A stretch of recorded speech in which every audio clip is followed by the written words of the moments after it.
बिस्मिल्लाहिर्रहमानिर्रहीम। 9th class mathematics Sindh board एक बार फिर आपको खुशामदीद कहते हैं। हमारा आज का ये लेक्चर है। पिछले लेक्चर में हमने प्रॉपर्टीज ऑफ रियल नंबर्स आधी प्रॉपर्टीज तकरीबन हमने डिस्कस कर ली थी, बाकी की जो रह गई हैं वो हम आज के लेक्चर में डिस्कस करेंगे। तो स्टार्ट करते हैं अपने आज के लेक्चर को। Properties of real numbers part 2 है जिसका। इसमें आती है हमारे पास सबसे पहले डिस्ट्रीब्यूटिव प्रॉपर्टी। डिस्ट्रीब्यूटिव प्रॉपर्टी क्या होती है, ये आपके सामने है कि मल्टीप्लिकेशन ओवर एडिशन लिखा हुआ है पहले, और फिर दूसरे में मल्टीप्लिकेशन ओवर सब्ट्रैक्शन लिखा हुआ है। इसका मतलब क्या है? इसका मतलब ये है डिस्ट्रीब्यूटिव प्रॉपर्टी का कि एक आपके पास 3 रियल नंबर्स होंगे ए, बी एंड सी। अब मल्टीप्लिकेशन ओवर एडिशन का मतलब क्या है कि 3 नंबर्स हैं जिसमें से 2 आपस में ऐड हो रहे हैं और तीसरा उससे मल्टीप्लाई हो रहा है। इसे कहते हैं मल्टीप्लिकेशन ओवर एडिशन। और इसको डिस्ट्रीब्यूटिव प्रॉपर्टी क्यों कहा जाता है? क्योंकि जब ये देखें कि यहाँ पर ए है वो बी प्लस सी से मल्टीप्लाई हो रहा है तो अब राइट साइड पे आप देखें कि ए जो है वो बी के पास भी चला गया, मल्टीप्लाई हो गया, और ए जो है वो सी के पास भी चला गया। इसका मतलब क्या हुआ कि ए जो है वो डिस्ट्रीब्यूट हो गया, यानी जो बाहर नंबर मल्टीप्लाई हो रहा है वो अंदर वाले जो नंबर्स हैं उनके साथ सबके साथ, दोनों के साथ आ गया। अगर 2 से ज्यादा होते, जितने भी होते, सबके साथ आ जाता। तो ये प्रॉपर्टी कहलाती है distributive property of multiplication over addition. जो चीज बाहर होगी उसे पहले लिखेंगे और ओवर के बाद जो चीज अंदर हो रही होगी उसे लिखेंगे।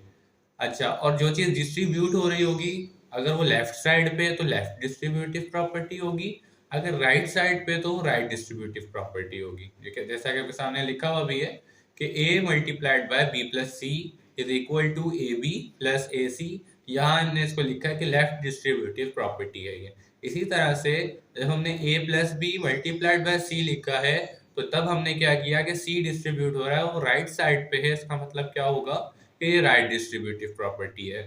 काम दोनों में सेम हो रहा है कि जो बाहर वाला नंबर है वो अंदर वाले तमाम नंबर्स के साथ जो है वो मल्टीप्लाई हो रहा है, अगर तो ये मल्टीप्लिकेशन ओवर एडिशन है। इसी तरह से डिस्ट्रीब्यूटिव प्रॉपर्टी किसी भी 2 ऑपरेशंस के ऊपर हम चेक कर सकते हैं कि अप्लाई होती है या नहीं होती। रियल नंबर्स में ये मल्टीप्लिकेशन ओवर एडिशन जो है वो अप्लाई होती है। तो नेक्स्ट चलते हैं। अगर सेम उसी चीज को देखें, अब ओवर सब्ट्रैक्शन आ गया। चीज वही है, लेफ्ट डिस्ट्रीब्यूटिव है, लेफ्ट साइड पे ए है, अंदर जो है वो सब्ट्रैक्शन हो रही है, माइनस हो रहा है। तो यहाँ पे जो है हमने उसको उस तरह से लिख दिया कि प्लस की जगह सिर्फ क्या आ गया है, माइनस आ गया। तो ये आपके पास है मल्टीप्लिकेशन ओवर सब्ट्रैक्शन। इनमें जो है वो ए बी सी तीनों रियल नंबर्स होंगे। अच्छा, और इसमें भी लेफ्ट डिस्ट्रीब्यूटिव और राइट डिस्ट्रीब्यूटिव प्रॉपर्टी है। इसके कुछ एग्जांपल्स अगर हम देख लें तो मैं यहाँ लिख देता हूँ एग्जांपल्स।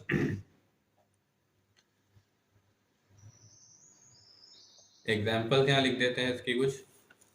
जैसा कि अगर हम एक नंबर ले लेते हैं 2, एक 3 ले लेते हैं और तीसरा 4 ले लेते हैं। हम सिर्फ उसको किसी एक को कर देते हैं, दोनों हो जाएंगी, कोई इसमें मसला नहीं है। आप लोग खुद भी चेक कर सकते हैं इसी तरह से एग्जांपल लेके कोई भी। तो अगर मैं 2 को बाहर रखूं और 3 प्लस 4 करवा दूं तो राइट साइड पर क्या आना चाहिए डिस्ट्रीब्यूटिव प्रॉपर्टी के हिसाब से कि जो 2 है वो 3 से भी मल्टीप्लाई होगा और 2 जो है वो 4 से भी मल्टीप्लाइड होगा। तो हम इसको चेक कर लेते हैं। 2 को जो है हम 3 से पहले मल्टीप्लाई करवा लेते हैं और फिर 2 को हम 4 से मल्टीप्लाई करवा लेते हैं। तो अब चेक कर लें इसको। 2 3 6 प्लस 2 4 8 और 6 प्लस 8 14। अच्छा, और वैसे अगर हम इसको करके देखें तो 3 प्लस 4 हो जाते हैं 7। 2 मल्टीप्लाइड बाय 7, तो 2 मल्टीप्लाइड बाय 7 भी 14 होता है। इसका मतलब क्या हुआ कि हमारी जो डिस्ट्रीब्यूटिव प्रॉपर्टी है वो बिल्कुल ठीक है, रियल नंबर्स पर अप्लाई होती है। मल्टीप्लिकेशन ओवर एडिशन हमने अप्लाई कर दी, मल्टीप्लिकेशन ओवर सब्ट्रैक्शन भी अप्लाई हो जाएगी।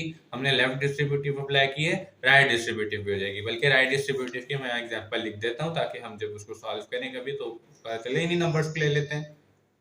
2 plus 3 multiplied by 4 is equal to 2 को पहले 4 से मल्टीप्लाई करेंगे प्लस 3 को 4 से मल्टीप्लाई करेंगे, 3 मल्टीप्लाइड बाय 4। अच्छा, 2 4 यहाँ पे हम कर लेते हैं राइट साइड पे 2 plus 3 5 multiplied by 4। Right side पे 2 4 8 और प्लस 3 4 12, 5 4 20 8 और 12 20। तो इसका मतलब क्या हुआ कि राइट डिस्ट्रीब्यूटिव प्रॉपर्टी भी अप्लाई हो गई, दोनों साइड क्या आ गई, इक्वल आ गई। हमने उस प्रॉपर्टी के हिसाब से उसको जब सॉल्व किया, तो ये हमारी डिस्ट्रीब्यूटिव प्रॉपर्टी होती है। नेक्स्ट अब जो हमारी प्रॉपर्टीज आ रही हैं उनको देखते हैं। नेक्स्ट जो प्रॉपर्टीज है, प्रॉपर्टीज ऑफ रियल नंबर्स, उनमें जो है आपके पास प्रॉपर्टीज ऑफ इक्वालिटी हम पहले डिस्कस करते हैं, उसके बाद प्रॉपर्टीज ऑफ इनइक्वालिटी पे भी आएंगे। तो प्रॉपर्टीज ऑफ इक्वालिटी में सबसे पहली प्रॉपर्टी सिंपल है, इक्वालिटी वाली तो बल्कि सारी ही सिंपल है, कोई इसमें आपको कुछ करने की जरूरत नहीं है ज्यादा, बस आप सिंपल के नाम से उसको पहचान लेंगे। रिफ्लेक्सिव प्रॉपर्टी, रिफ्लेक्शन आपने वर्ड हम यूज करते हैं, हम उसको कहते हैं जो हम अपना अक्स देखते हैं, हम अपने आप को मिरर में देखते हैं तो हमारा रिफ्लेक्शन होता है, वो क्या होता है, हम जैसा ही होता है। तो रिफ्लेक्सिव प्रॉपर्टी यही कहती है कि कोई भी रियल नंबर होगा वो अपने आप के बराबर होगा। अगर ए जो है वो रियल नंबर है तो ए जो है वो ए के बराबर है, यानी कि दो रियल नंबर्स, यानी कि ऐसा कि अगर एक रियल नंबर है तो वो अपने आप के तो बराबर होगा। ये रिफ्लेक्सिव प्रॉपर्टी कहती है, सिंपल है, कोई इसमें हमें कुछ करने की जरूरत नहीं है, ये हमें जाहिर सी बात है पता है। साइमेट्रिक प्रॉपर्टी, साइमेट्रिक प्रॉपर्टी भी बिल्कुल सिंपल है कि अगर ए और बी बिलोंग कर रहे हैं रियल नंबर से और ए जो है वो बी के इक्वल है, इसका मतलब क्या होगा कि बी भी ए के इक्वल होगा। ये symmetric property of real numbers आप कह लें इसको, कि अगर ए और बी दोनों रियल नंबर्स हैं तो ए अगर बी के बराबर है तो बी जो है वो भी ए के बराबर होगा। ये भी हमें जाहिर सी बात है कि ऐसा हो जाएगा कि हम अगर कहें कि ए जो है वो 2 है, बी भी 2 है, दोनों बराबर है, तो बी भी 2 है और ए भी 2 है, तो हम एग्जाम्पल ले सकते हैं। एग्जाम्पल लेने की बल्कि जरूरत भी नहीं है हमें। अगला चलते हैं ट्रांजिटिव प्रॉपर्टी। अच्छा, ये ट्रांजिटिव प्रॉपर्टी आपकी इनइक्वालिटी में भी है और इक्वालिटी में भी है। इक्वालिटी वाली हम डिस्कस कर लेते हैं, इनइक्वालिटी वाली आपको ऑटोमेटिकली पता चल जाएगी। तो for all real numbers, for all A B C belong to real number, यानी कि ए बी सी तीन आपके रियल नंबर्स हैं, जिसमें जो है अगर a जो है वो b के इक्वल है और b जो है वो c के इक्वल है, a is equal to b and b is equal to c, then a is equal to c। मतलब कि अगर मैं कहूं कि अगर एक नंबर है a वो b के बराबर है और जो दूसरा नंबर b है वो तीसरे नंबर c के बराबर है, इसका मतलब जो पहला और तीसरा नंबर है यानी कि a और c ये भी आपस में बराबर होंगे। ठीक है, तो जैसा कि मैं कहूं कि हम करेंसी का हिसाब ले लेते हैं अपनी पाकिस्तानी रुपीज। अगर मैं कहूं कि 10 रुपीज के दो नोट्स हैं हमारे पास, 10 रुपीज के दो करेंसी नोट्स हैं, तो 10 रुपए के, तो वो क्या हम कहेंगे उसे कि वो 20 रुपए के बराबर है, और जो 20 रुपए हैं वो 4-5 रुपए के सिक्कों के बराबर है। इसका मतलब क्या होगा कि दो 10 के नोट जो हैं वो भी 4-5 रुपए के सिक्कों के बराबर हैं। तो ये सिंपल हमें पता चल जाएगा, ट्रांजिटिव प्रॉपर्टी ये होती है। ठीक है, अच्छा नेक्स्ट चलते हैं एडिटिव प्रॉपर्टी। एडिटिव प्रॉपर्टी क्या होती है, इसको याद रखना है, प्रॉपर्टीज ऑफ इक्वालिटी में ही है ये एडिटिव प्रॉपर्टी और इनइक्वालिटी में भी है। शुरू वाली प्रॉपर्टीज में एडिटिव आइडेंटिटी और एडिटिव इनवर्स थे, एडिटिव प्रॉपर्टी नहीं थी। तो एडिटिव प्रॉपर्टी क्या होती है उसको डिस्कस कर लेते हैं। एडिटिव प्रॉपर्टी होती है कि ए बी सी तीन रियल नंबर्स हैं और अगर a जो है वो b के इक्वल है, इसका मतलब क्या होगा कि अगर हम a को c में ऐड करें और b को भी c में ऐड करें तो वो आपस में इक्वल आएंगे। क्यों? क्योंकि मैं कहूं कि अगर a और b जो है दोनों क्या इक्वल हैं, मैं फॉर एग्जांपल 2 ले लेता हूं, एग्जांपल यहाँ मैं ले लेता हूं कि हमारे पास एक नंबर है a जिसको हमने 2 कह दिया, इसका मतलब b भी 2 होगा। ठीक है, क्योंकि दोनों आपस में बराबर है a और b। अगर मैं कहूं कि c को जो है वो हमारा क्या है 3 कह देते हैं, तो अगर मैं a में c को ऐड करूं यानी कि 2 + 3 करूंगा मैं, और b में c को ऐड करूं तब भी 2 + 3 होगा। तो ये क्या हो रहा है कि आपके पास एडिटिव प्रॉपर्टी अप्लाई हो रही है कि दोनों साइड इक्वल आएंगे, जाहिर सी बात है। तो हमें देख के पता चल गया था कि अगर a b के इक्वल है तो हम अगर a में c को ऐड करें या b में c को ऐड करें आंसर सेम आएगा। कैंसिलेशन प्रॉपर्टी उसी का आप कह लेंगे बिल्कुल उलट है कि अगर a + c और b + c आपस में इक्वल है तो a जो है वो b के बराबर होगा। अब इसको कैंसिलेशन प्रॉपर्टी क्यों कहा जा रहा है, हम छोटी क्लासेस में इक्वेशंस जो होती हैं उन्हें स्टार्ट हो चुकी होती हैं, इक्वेशंस हम सॉल्व करना स्टार्ट कर चुके होते हैं, लीनियर इक्वेशंस। तो अब यहाँ पर आप देखें सिंपल आपके पास a + c = b + c लिखा हुआ है, जब दोनों साइड्स पर कोई सेम ऑपरेशन हो रहा होता है तो वो कैंसिल हो जाता है। जैसे कि यहाँ पे c ऐड हो रहा है, यहाँ भी सी ऐड हो रहा है, कैंसिल हो जाएगा, बाकी क्या क्या बच जाएगा, ए इज इक्वल टू बी। यही हम इसी वजह से इसको कैंसिलेशन प्रॉपर्टी फॉर एडिशन कहते हैं, क्योंकि यहाँ पे ऐड होते हुए कैंसिल हो रहे हैं। ठीक हो गया। तो ये आपके पास होती है कैंसिलेशन प्रॉपर्टी कि अगर a plus c b plus c के इक्वल है, इसका मतलब क्या है कि a जो है वो b के इक्वल है। मल्टीप्लीकेटिव प्रॉपर्टी एडिटिव प्रॉपर्टी से सेम ही है, बस उसमें मल्टीप्लाई और उसमें एडिशन हो रही थी। यहाँ पे देखें कि ए बी सी तीन रियल नंबर्स हैं, ए बी के इक्वल है, इसका मतलब क्या होगा कि ए को सी से मल्टीप्लाई कराएं या बी को सी से मल्टीप्लाई करवाएं, आंसर सेम आएगा, इक्वल आएगा।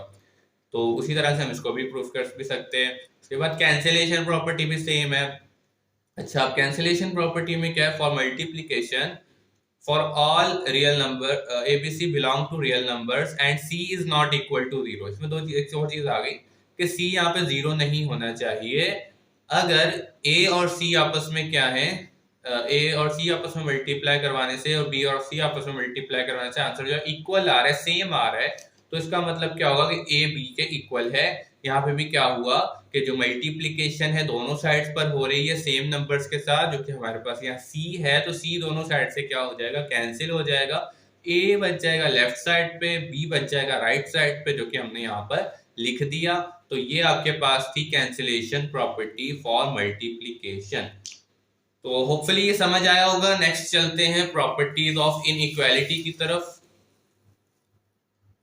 अच्छा, properties of inequality, trichotomy property सबसे पहले है कि ए और बी दो रियल नंबर्स हैं और ए, तो इसका मतलब क्या होगा कि ए जो है या तो बी से छोटा होगा। क्या मतलब होगा कि ए इज लेस देन बी और ए इज इक्वल टू बी और ए इज ग्रेटर देन बी। यानी अगर दो रियल नंबर हो तो उनमें ये तीन सिनेरियोज हमारे सामने हो सकते हैं, तीन केसेस हो सकते हैं कि जैसा कि या तो पहला नंबर जो है वो दूसरे से छोटा होगा, या दोनों नंबर आपस में बराबर होंगे, या जो पहला है वो दूसरे से बड़ा होगा। तीन हमारे पास जो है वो सिनेरियोज आ सकते हैं रियल नंबर्स के अंदर। उसके बाद ट्रांजिटिव प्रॉपर्टी भी सेम है कि इसमें इनमें तकरीबन सब में दो दो पार्ट्स हैं, क्योंकि ग्रेटर देन और रियल जो लेस देन है दोनों चीजों के लिए प्रॉपर्टीज है। ये इनइक्वालिटी यानी कि इक्वल नहीं है, या तो ग्रेटर देन है या लेस देन है। अच्छा, चलें ट्रांजिटिव प्रॉपर्टी की तरफ। तो अगर ए बी सी तीन रियल नंबर्स हैं और जो है ए जो है वो बी से छोटा है, a is less than b and b is less than c, then a is also less than c. इसका मतलब क्या है कि अगर a जो है वो b से छोटा है, b c से छोटा है, इसका मतलब a जो है वो भी c से छोटा होगा। ये हमारे पास सिंपल बात है कि अगर एक हम इसको अपनी डेली लाइफ से एग्जांपल ले सकते हैं कि आप अगर अपने फादर से छोटे हैं और जो आपके फादर हैं वो आपके दादा से छोटे हैं, तो इसका मतलब आप भी अपने दादा से छोटे हैं। ये हमारी डेली लाइफ एग्जांपल से हमें पता चल जाता है। इसी तरह से अगर ग्रेटर देन होगा तो a is greater then b है अगर, तो b और b जो है वो ग्रेटर देन c है, इसका मतलब a भी जो है वो ग्रेटर देन c होगा। इसका मतलब क्या कि अगर आपके दादा आपके बाबा से बड़े हैं, आपके बाबा आपसे बड़े हैं, इसका मतलब आपके दादा आपसे बड़े हैं। तो ये आप इस तरह से याद कर सकते हैं। नेक्स्ट चलते हैं एडिटिव प्रॉपर्टी। सेम है बिल्कुल जो हमने पीछे पढ़ी अभी। इसमें क्या है कि साइन चेंज हो गई है, बाकी तो सेम है कि अगर a जो है वो b से कम है, अगर हम a में c को ऐड करें या b में c को ऐड करें तो बड़ा आंसर किसका आएगा, b प्लस c का। क्यों? क्योंकि जो है वो a तो छोटा है, अगर दोनों साइड से हम c को हटा दें तो a जो है वो लेस देन b बन जाएगा। ठीक है, तो नेक्स्ट चलें, अगर उसी को हम उलट करते हैं, अगर a b से बड़ा है तो जो a प्लस सी है वो b प्लस सी से बड़ा होगा। क्यों? क्योंकि a बड़ा है, दोनों साइड पे c तो सेम है, तो बड़ा कौन सा है, a। अच्छा, नेक्स्ट चलें अगर हम मल्टीप्लीकेटिव प्रॉपर्टी की तरफ। मल्टीप्लीकेटिव प्रॉपर्टी में क्या है कि ए बी सी तीन रियल नंबर्स हैं और c जो है वो ग्रेटर देन 0 है। तो यहां पर हम क्या करेंगे, A B C real numbers हैं, c ग्रेटर देन 0 यानी कि पॉजिटिव नंबर है कोई भी। तो अगर a जो है वो लेस देन b है, और जो इसका मतलब क्या होगा कि a multiplied bye c is less then b multiplied by c। इसको हम इधर छोटी सी एक एग्जांपल ले लेते हैं ताकि हमें जो है वो अच्छे से समझ में आ जाए। यहाँ साइड पे ले लेते हैं कि अगर a जो है वो लेस देन b है, हम a की जगह कर देते हैं 2, b की जगह कर देते हैं 3 और c की जगह कर देते हैं दोबारा से 4। अगर हम इस प्रॉपर्टी को यूज करें कि a जो है वो b से लेस हमने लिया है, इसका मतलब क्या होगा कि ac जो है वो bc से लेस होगा, ये जाहिर सी बात है। और उन्होंने क्या किया कि c जो पॉजिटिव आना चाहिए, तो हमने 4 पॉजिटिव में लिया। अच्छा, अब देखें यहाँ पे, अगर हम 2, 3 और 4, 2 को 4 से मल्टीप्लाई करवाएं या 3 को 4 से मल्टीप्लाई करवाएं, तो हमारे पास जो बड़ा आंसर आएगा वो कहाँ से आएगा? 2 4 8 इज लेस देन 3 4 12। तो यानी कि लेफ्ट साइड जो है हमारी अभी भी छोटी ही रहेगी। तो नेक्स्ट अगर चले, उसी का उलट है, a is greater then b अगर होगा और c जो है वो अभी भी पॉजिटिव है, तो ac is greater then bc होगा। ये चीज आपने याद रखनी है। और ये greater than zero less than zero वाला जो कंसेप्ट है इसको भी याद रखना है, मल्टीप्लिकेटिव प्रॉपर्टी में लाजमी अप्लाई होगा। इसी के लिए अगर आगे देखा हुआ है कि अगर c जो है वो 0 से छोटा है और a जो है वो b से छोटा है, तो ac bc से बड़ा होगा। अब ऐसा क्यों हो रहा है? ए जो है वो लेस देन बी है और ए, लेकिन ए सी जो है वो ग्रेटर देन बी सी आ रहा है। तो अब इसको चेक करने के लिए हम क्या कर सकते हैं? इसको चेक करने के लिए हम सी नेगेटिव ले लेते हैं।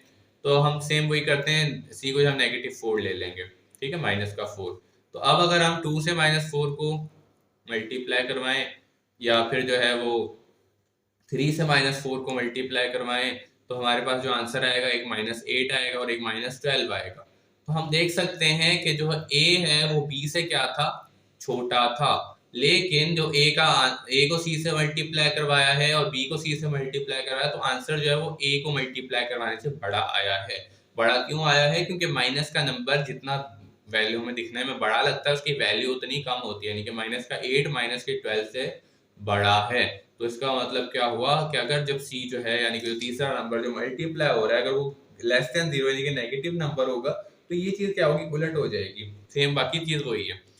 तो होपफुली ये भी समझ आ गया होगा। नेक्स्ट हमारी कुछ प्रॉपर्टीज रह गई हैं, 2 रह गई हैं बाकी, उसको भी डिस्कस कर लेते हैं और हमारा आज का लेक्चर इंशाल्लाह एंड हो जाएगा। ये फिर प्रॉपर्टीज ऑफ इनइक्वालिटी, उसमें क्या है? Reciprocative property. रेसिप्रोकेटिव प्रॉपर्टी क्या होती है कि अगर इसकी एग्जांपल भी हम लेंगे ताकि जो अच्छे से समझ में आए, क्योंकि ये इंपॉर्टेंट भी है समझने के लिहाज से। अच्छा, आप देखें कि ए और बी दो रियल नंबर्स हैं और ए और बी जो है वो सेम साइन के, यानी कि या तो दोनों प्लस के हैं या दोनों माइनस के हैं। If A is less than B then 1/a is greater than 1/b। मैंने आपको जो हमारा इससे पिछला लेक्चर था उसमें मैंने रेसिप्रोकल के बारे में बताया था, मल्टीप्लिकेटिव इनवर्स के बारे में मैंने बताया था। तो मल्टीप्लिकेटिव इनवर्स और रेसिप्रोकल सेम होते हैं। वो क्या होता है कि आप जो है न्यूमरेटर और डिनोमिनेटर को एक्सचेंज कर देते हैं, तो कोई भी नंबर आपका रेसिप्रोकेट हो जाता है, उसका रेसिप्रोकल वो नंबर आ जाता है। जैसा कि अगर a है तो उसका रेसिप्रोकल 1/a होगा, अगर b है तो इसका रेसिप्रोकल 1/b होगा।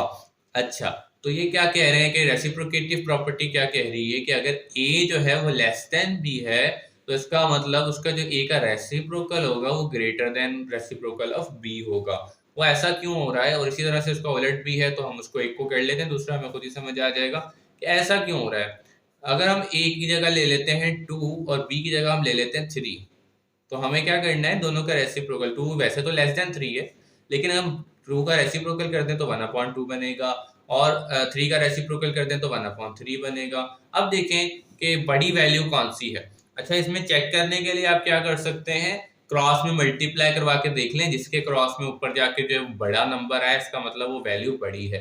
जैसे कि 3 को 1 से इस वाले से मल्टीप्लाई करवाएंगे तो आंसर आपका आएगा 3, 2 को 1 से मल्टीप्लाई करवाएंगे तो आंसर आएगा आपका 2। तो यहाँ से बड़ा आंसर आया, तो ये वाली वैल्यू आपकी बड़ी है। इसको मैं आसान समझा सकता हूँ, छोटे बच्चों को भी इसी तरह से समझाया जाता है कि 1 अगर कोई एक चीज है वो 2 आदमियों में बांटनी है और एक चीज 3 आदमियों में बांटनी है, तो बड़ी या ज्यादा वैल्यू किसकी आएगी? जब तो हम दो चीजों में वही सेम, 2 आदमियों में वही सेम चीज बांटेंगे, डिस्ट्रीब्यूट करेंगे या डिवाइड करवाएंगे। यानी एक चीज को हम आधा करें या एक चीज के हम 3 हिस्से करें, तो ज्यादा जो आएगी अमाउंट वो हमें आधा आधा करने से आएगी। तो होपफुली ये रेसिप्रोकेटिव प्रॉपर्टी भी समझ आई होगी। रेसिप्रोकल अगर नंबर बड़ा है तो उसका रेसिप्रोकल आपस में क्या होंगे? उलट हो जाएंगे। अगर ए जो है बी से बड़ा है तो रेसिप्रोकल जो है वो ए का जो है वो बी के रेसिप्रोकल से छोटा हो जाएगा। इसी तरह से अगर ए बी से छोटा है तो ए का रेसिप्रोकल बी के रेसिप्रोकल से बड़ा हो जाएगा।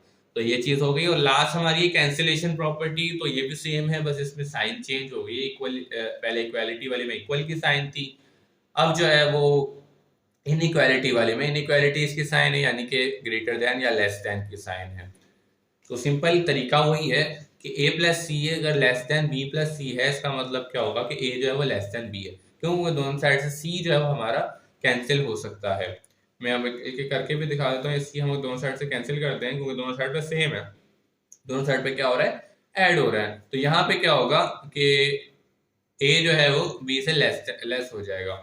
इसी तरह से अगर a और b c जो है वो आपस में ऐड हो रहे हैं और ग्रेटर देन b प्लस सी आ रहा है, इसका मतलब a और b है वो a जो है वो b से बड़ा है। उसका उलट है, मैंने बताया था कि इसमें ग्रेटर देन और लेस देन दोनों साइंस के साथ हमारे पास मौजूद हैं चीजें। अच्छा, नंबर 3 और 4 है, उसके बाद 5 और 6 भी हम ले सकते हैं, लेकिन मैं ले नहीं रहा उसको। हमने सीख लिया है, पहले उसको मैं एक्सप्लेन कर दूंगा कि अगर ए सी बी सी से, यानी ए मल्टीप्लाइड बाय सी और less than b multiplied by c है, तो then a is less than b, तो ए जो है वो बी से कम होगा। और यहाँ पे क्या हमने ख्याल रखना है कि जो सी है वो जीरो से बड़ा होना चाहिए, यानी पॉजिटिव होना चाहिए।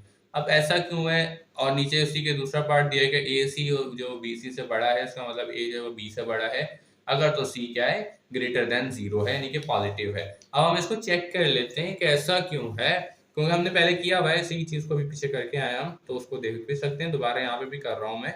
ए सी जो है वो बी सी से क्या है? कम है। इसको चीज याद रखनी है। तो हम देख लें कि ए हम ले लेते हैं 2 और बी हम ले लेते हैं 3 और सी हम ले लेते हैं 4। तो यहाँ पे हम इसको इस वाले को डिस्कस कर रहे हैं, नंबर 3 वाले एग्जाम्पल को या प्रॉपर्टी को। उसका एग्जाम्पल ले रहे हैं। तो अगर हम 2, ये तो मैं लिख भी देता हूँ, ये ए है, ये बी है और ये सी है। अगर हम 2 की जगह मतलब a c is less than b c बनेगा, जाहिर सी बात है ए हमने यहाँ से जो है वो लेस देन बी लिया है। ठीक हो गया? तो अब मैं देखूं 2 multiplied by 4 is less than 3 multiplied by 4। हमने क्या लिया है? सी पॉजिटिव लिया है। तो अब देखो कि 2 4 are 8 is less than 3 4 are 12 बनेगा। लेकिन अगर हम इसी को जो है वो नेगेटिव में ले लें 4 को, तो क्या होगा कि दोनों नेगेटिव आ जाएंगे और काम क्या हो जाएगा? उलट हो जाएगा, साइन चेंज हो जाएगी। क्यों? क्योंकि नेगेटिव वाला नंबर जितना हमें दिखने में बड़ा लगता है उतना ही वो छोटा होता है। जैसा कि माइनस का 12 छोटा है, माइनस का 8 बड़ा है। तो ये हमारी थी properties of real numbers. Hopefully आपको समझ में आ गई होंगी। अगर कोई आपको इसमें डाउट हो या कुछ भी क्वेरी हो, आपको पूछना हो, तो आप पूछ सकते हैं कमेंट सेक्शन में। उसके अलावा इंस्टाग्राम या फेसबुक पर भी आप मैसेज कर सकते हैं, तो इंशाल्लाह वहाँ रिप्लाई कर दूंगा। फिलहाल अब तक के लिए इतना ही। इंशाल्लाह नेक्स्ट लेक्चर में मिलते हैं। अपना ख्याल रखिएगा। फी अमान अल्लाह।